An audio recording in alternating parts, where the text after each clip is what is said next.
Olá, queridos, tudo bom? Estamos aqui mais uma vez para darmos sequência ao estudo do Apocalipse, o nosso estudo do Apocalipse.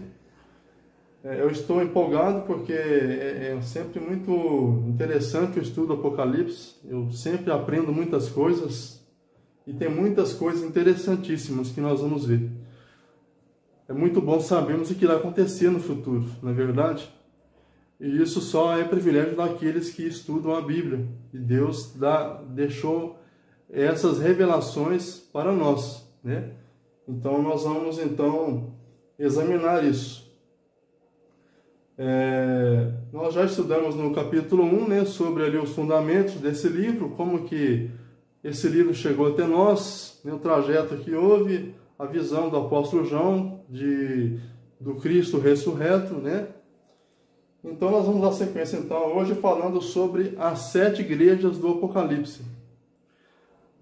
Esse número 7 é um número simbólico e muito repetitivo no livro do Apocalipse, né? Então, 7 igrejas, 7 selos, 7 espíritos, 7 trombetas, 7 anjos. São vários 7 que a gente vai ver, né? Daí a importância desse número. Então aqui nós terminamos com João na ilha de Patmos. Ela havia sido exilado para lá, né? Tentaram assassiná-lo, mas Deus o livrou da morte e por isso ele foi parar ali e ali ele recebeu essa visão. Ele então recebeu essa ordem divina no capítulo 1, versículo 10 e 11 de Apocalipse.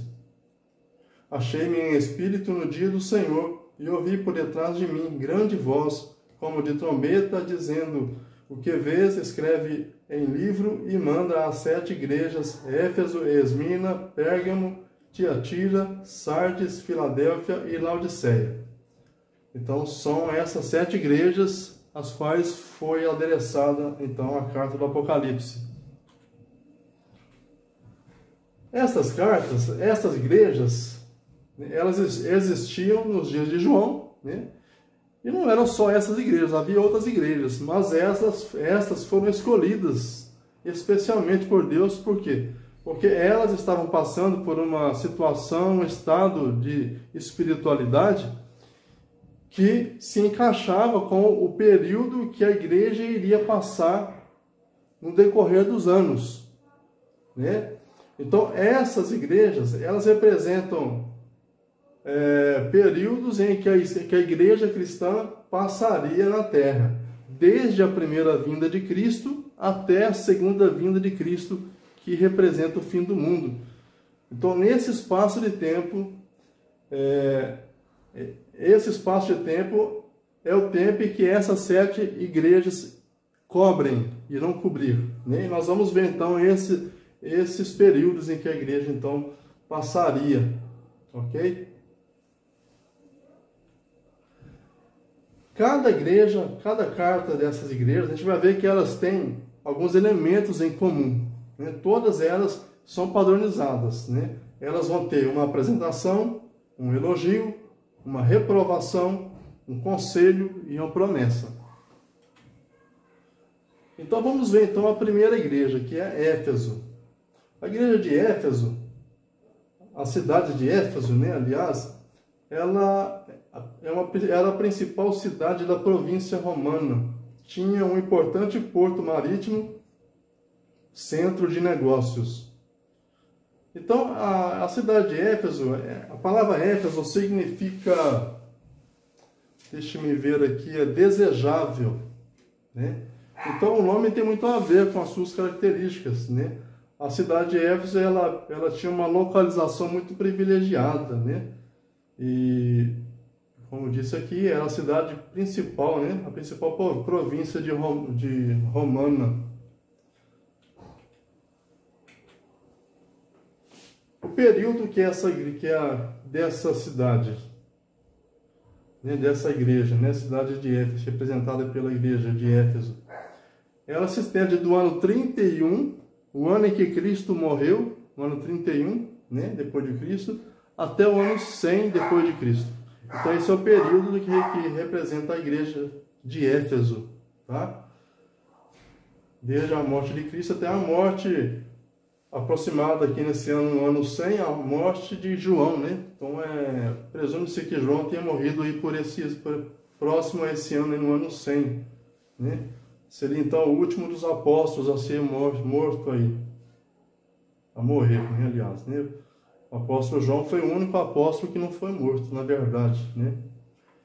Então, esse período, ele é simbolizado pela pureza apostólica, né? A igreja pura, a igreja primitiva, né? A primeira igreja, né? Então, os membros dessa igreja eram os discípulos de Jesus. A igreja preservava a sua pureza doutrinária e cumpria a missão do evangelho, né? A pregação do evangelho. Felizmente tem uns cachorros latindo aí, vocês desculpem.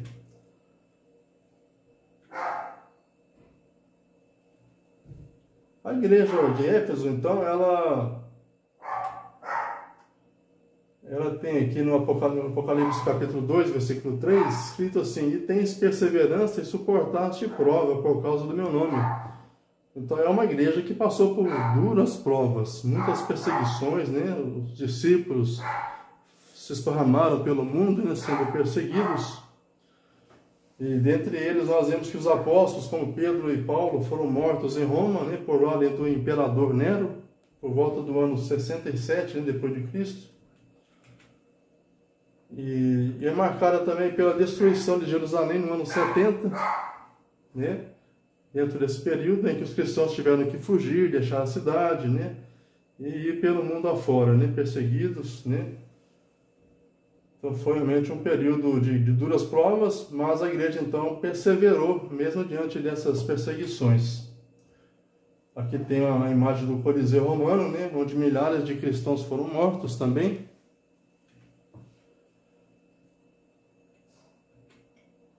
Aqui então a reprovação concília a promessa a essa igreja. A reprovação, que está em Apocalipse capítulo 2, versículo 4, então a reprovação lá para essa igreja é que ela havia abandonado o seu primeiro amor, né? Havia abandonado o seu primeiro amor, essa é a reprovação. O conselho a essa igreja, no versículo 5, é que ela se arrepende-te e volta à prática das primeiras obras. Esse é o conselho que Deus dá então a essa igreja, para se arrepender e voltar à prática das primeiras obras. E a promessa é que será dado alimentar-se, né, ao vencedor, né, da árvore da vida que se encontra no paraíso de Deus. Então a promessa é aos vencedores, né? Será dado a se alimentar da árvore da vida. Bom, vamos para a segunda igreja, representada pela igreja de Esmirna. Essa cidade de Esmirna, essa visão, essa igreja, né, a igreja de Esmirna, o período dela se estende do ano 100 depois de Cristo até o ano 313 depois de Cristo. Né? Representa o período desde a morte de João até a assinatura do Edito de Tolerância de Milão, que é o que a gente vai ver aqui para frente agora. Durante essa fase aí, houve uma grande perseguição decretada pelo imperador Diocleciano, né? Esta foi a última e talvez a mais sangrenta perseguição aos cristãos no Império Romano. Em 303, Diocleciano, Maximiano, Galério e Constâncio Cloro emitiram uma série de editos que revogaram os direitos legais dos cristãos e exigiam que estes cumprissem as práticas religiosas tradicionais. Então aqui a gente vê o cumprimento de uma profecia também do Apocalipse, nesse período, está aqui no versículo 10, que diz assim: não temas as coisas que tens de sofrer, eis que o diabo está para lançar em prisão alguns dentre vós, para ser dispostos à prova, e tereis tribulação de 10 dias. Sê fiel até a morte, e dar-te-ei a coroa da vida. Então aqui fala de uma tribulação de 10 dias, né? Então no Apocalipse a gente vai aprender isso é tudo em símbolos. 99% do que está escrito no Apocalipse é simbólico, né? Representa alguma coisa. Então não é interpretado literalmente. Apenas 1% poderá ser interpretado literalmente. Então quando fala de dia em profecia, cada dia representa um ano, na verdade. Então aqui são 10 anos. 10 anos de perseguição sangrenta aos cristãos, que foi do ano 303 até o ano 313. No ano 313 foi quando então houve esse edito de tolerância de Milão, que encerrou essas perseguições. No ano 313, declarava que o Império Romano seria neutro em relação ao credo religioso, acabando oficialmente com toda a perseguição sancionada oficialmente, especialmente do cristianismo. O edito foi emitido pelo tetrarca ocidental Constantino I, o Grande, e por Licínio, o tetrarca oriental.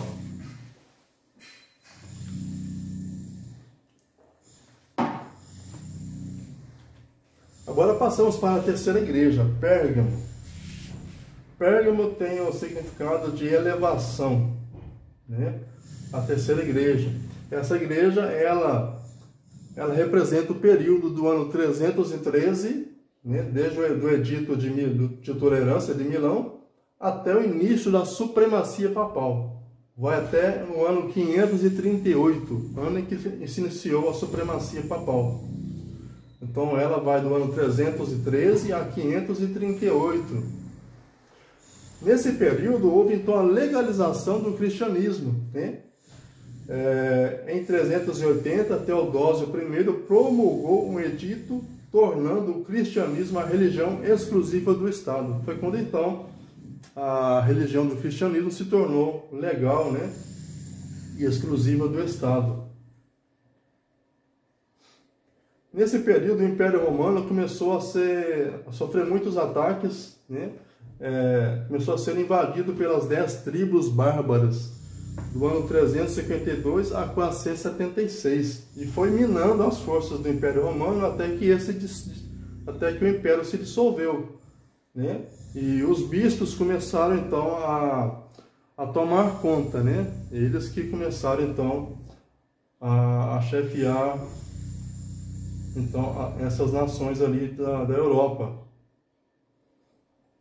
No ano 533, houve o edito de Justiniano declarando o Papa João II como cabeça de todas as igrejas, no ano 533. Os bispos então começaram a chamar João Paulo de pai. Por isso daí vem então esse significado de Papa, né?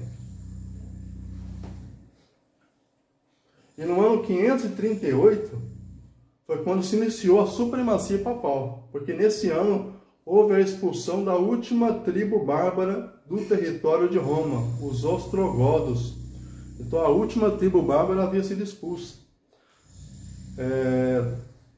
Das 10 tribos, 7 se submeteram, né, ao papado, né, aos bispos, e 3 dessas tribos não se submeteram, elas foram expulsas, né, da Europa, né? Então vamos para a quarta igreja, a igreja de Tiatira.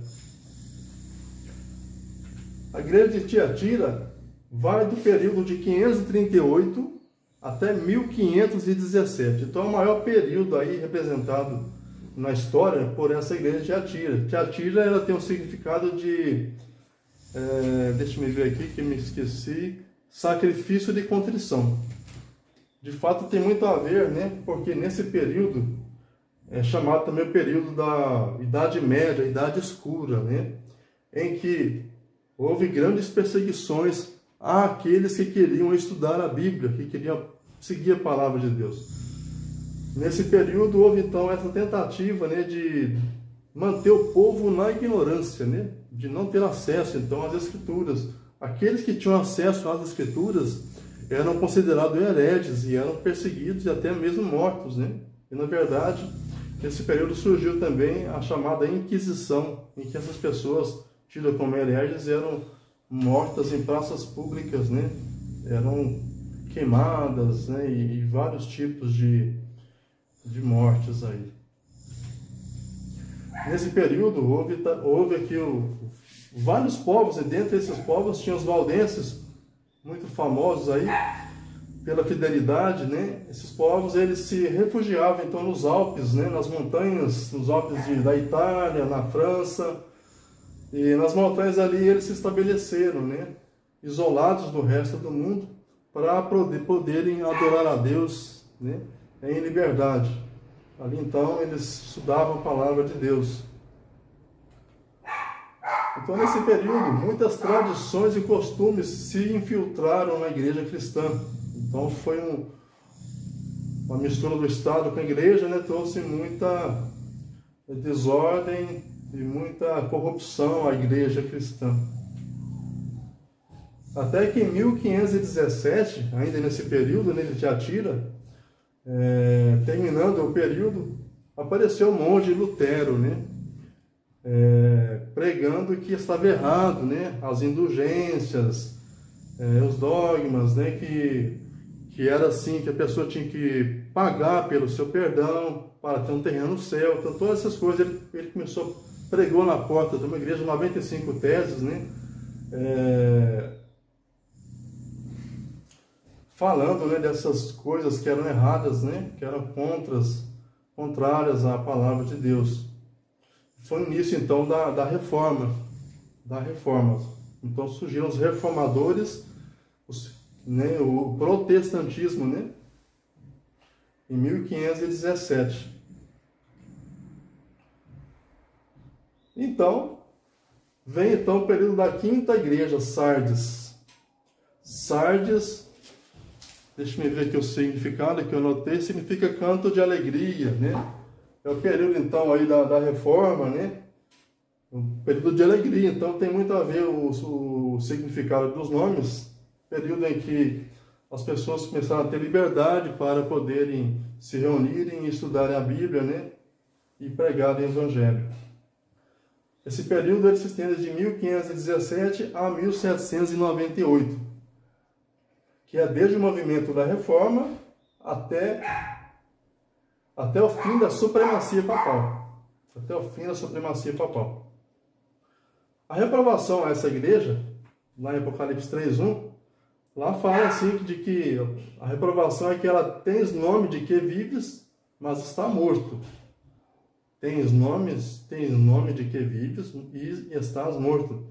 Significando o quê? Que após aí esse período aí, houve então aí o movimento da contra-reforma, né? E muitos reformadores tombaram então nessa época, né? E permitiram então que novamente se infiltrasse na igreja costumes pagãos. O conselho a essa igreja, no versículo 3, capítulo 3, versículo 3, você pode conferir depois aí, com mais tempo, guarda o que tens recebido e ouvido, se não vigiares, virei como ladrão. Então o conselho é para que guardasse aquilo que havia recebido, né? No caso aí, vamos dizer aí sim, dos reformadores, né?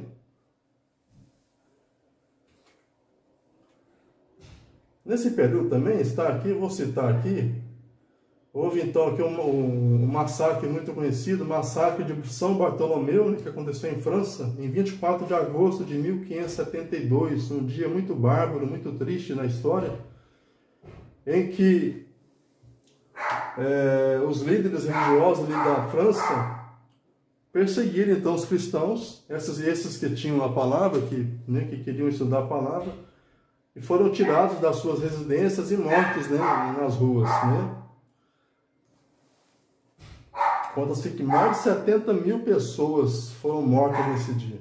E foi um dia muito triste, né? E o Papa então tinha conhecimento e teve aprovação do Papa também dessas mortes, porque em Roma foi celebrado com disparo de canhões, né, festejando então o assassinato dos hereges. Uma coisa muito triste. E no ano 1798, quando termina esse período de Sardes, aconteceu o quê? O Papa Pio VI foi preso por ordem de Napoleão Bonaparte. Então, nesse período, em 1798, findou então aí esse período de supremacia papal. O Papa foi preso e parecia que nunca mais iria se levantar, né? Ficou preso e por muito tempo ficou sem Papa. Então, em 1798 termina o período de Sardes e dá início o período da sexta igreja, que é a igreja de Filadélfia. A cidade de Filadélfia, então aqui está a representação da cidade, né? Mas falando da igreja, esse período que ela representa vai do período de 1798, né? Data em que findou a supremacia papal, até o ano de 1844. Então vejamos aqui o elogio, né, a esta igreja de Filadélfia, em capítulo 3, versículo 8. Conheço as tuas obras, eis que tenho posto diante de ti uma porta aberta, a qual ninguém pode fechar, que tens pouca força, entretanto guardaste a minha palavra e não negaste o meu nome. Então esse é o elogio, né, que ela guardou a palavra e não negou o nome, né, de Deus. E a reprovação está no versículo 9. Eis que farei que alguns dos que estão na sinagoga de Satanás, desses que a si mesmos se declaram judeus e não são, mas mentem, eis que os farei vir e prostrar-se-ão aos teus pés e conhecer que eu te amei. Então a reprovação aqui é que alguns são na sinagoga de Satanás, né, dessa igreja. O conselho, esta igreja está no versículo 11, venho sem demora, conserva o que tens, para que ninguém tome a tua coroa. Então o conselho é para que conserve o que tens, para que ninguém tome a coroa, né?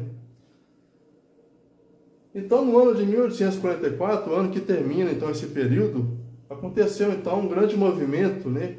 Um movimento chamado Millerita, liderado pelo então batista Guilherme Miller.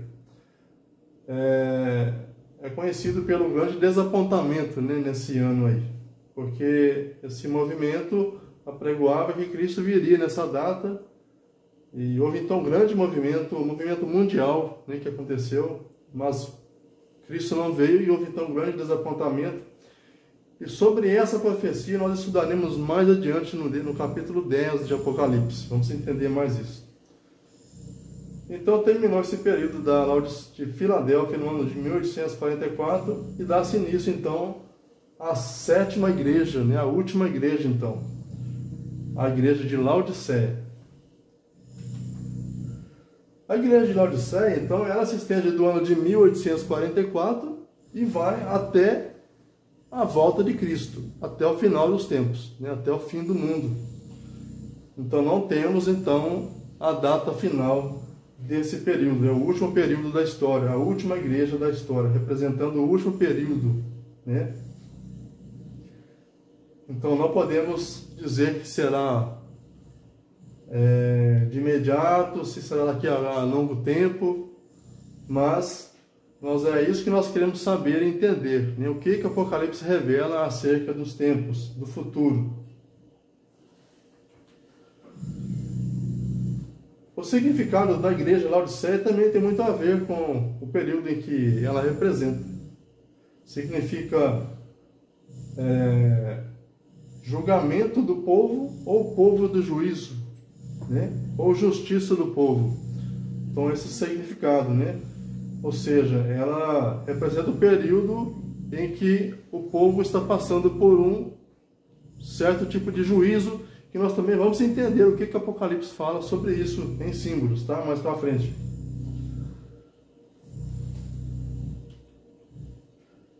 Então vamos ver aqui quais são o elogio para a igreja de Laodiceia.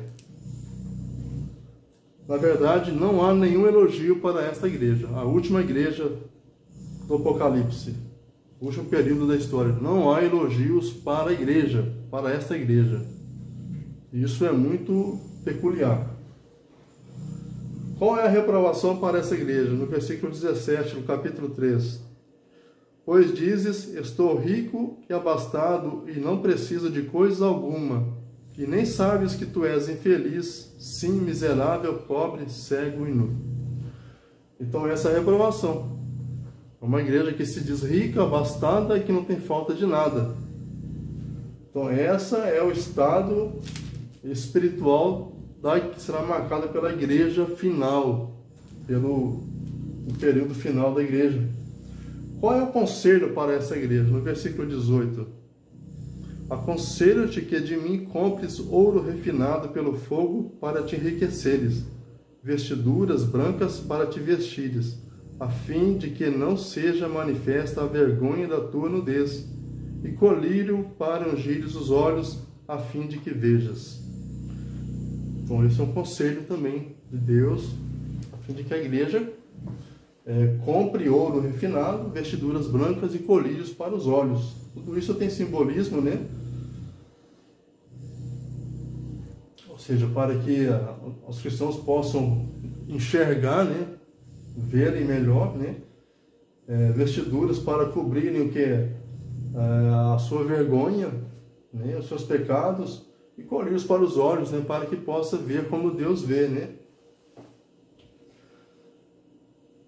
Então aqui está uma característica, né, dessa igreja. A Laodiceia, ela possuía, aqui na verdade, a característica da cidade de Laodiceia, né, a qual essa carta foi endereçada. Ela possuía o maior centro bancário da Ásia Menor, especializado em câmbios de ouro e moeda estrangeira. No coração da cidade ficava uma das maiores escolas de medicina do mundo antigo, famosa por curar os olhos a partir de um colírio à base de sulfato, abundante na região. Possuía um centro têxtil que produzia e exportava tecidos finos. Então daí Deus então tira então esse conselho, né, do que realmente ela precisava, né? Bom, para terminar então, aqui está o último conselho nesta igreja que Deus dá, e que esse conselho se estende para todos nós, né, em todas as épocas, em todos os períodos. Apocalipse 3, versículo 20. Eis que estou à porta e bato. Se alguém ouvir a minha voz e abrir a porta, entrarei em sua casa e cearei com ele e ele comigo. Então aqui terminamos então esse segundo estudo, expressando aqui o desejo de Deus de querer estar conosco, de habitar conosco, de ceiar conosco, né? Então fala, eis que eu estou à porta e bato. Se alguém ouvir a minha voz e abrir a porta, entrarei e cearei com ele. Então Deus deseja, meu querido, entrar na sua casa, na casa do seu coração. E essa porta, a maçaneta, ela só tem por dentro, só você pode abrir. Deus não vai empurrar à força. Deus respeita a sua decisão. Que possa ser a sua decisão abrir essa porta e deixar que Ele entre e faça uma morada no seu coração. Vou fazer uma oração então para podermos terminar esse estudo. Curva a sua fronte e vamos orar. Obrigado, Pai querido, pela revelação da Tua Palavra, por saber que o Senhor está na direção da Tua igreja em todos os períodos, que ainda que ela tenha passado e passe por provações, por lutas, o Senhor nunca a desampara e está com os braços abertos, esperando cada filho tomar uma decisão de abrir a porta do coração e deixar que o Senhor entre. Por favor, venha, Senhor, e entre em nosso coração. Faça morada em nós, faça uma transformação em nós, tira de nós todo o mal e enche-nos da Tua bondade e Teu amor. Abençoe todos que estão ouvindo e participando desse estudo, em nome de Jesus. Amém. Então até o próximo estudo. Fiquem com Deus.